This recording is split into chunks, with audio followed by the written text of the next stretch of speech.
It is no longer news that the Academic Staff Union of Universities, Asuu, as a result of its passion to see the nation's education grow and compete favorably with that of other developed countries, has engaged in incessant and perennial industrial actions for years.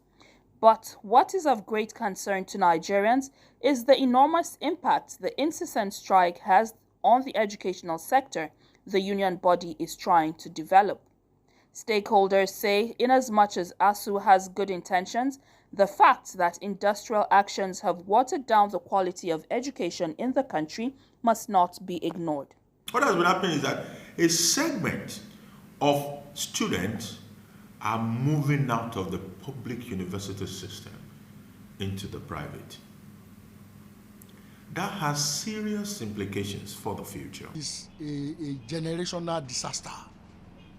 If you have the youth, those people who are supposed to be in school, for a reason not of their own, they are at home.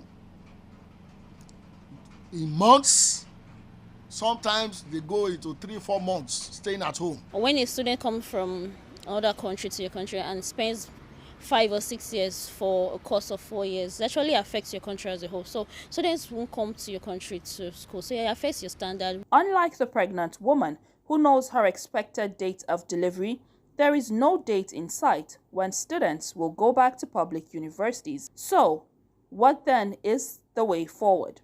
Government should realize that, look here, university system is too big for them to handle. They can't handle it.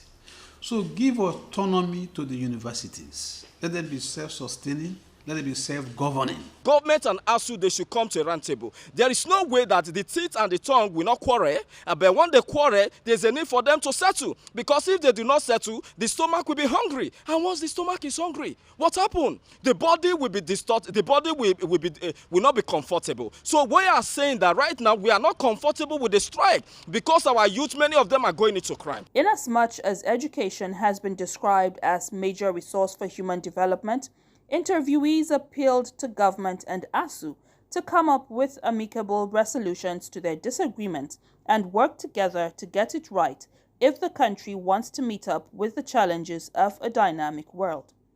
In Lagos, Ruth Ario Samuel, NTA News.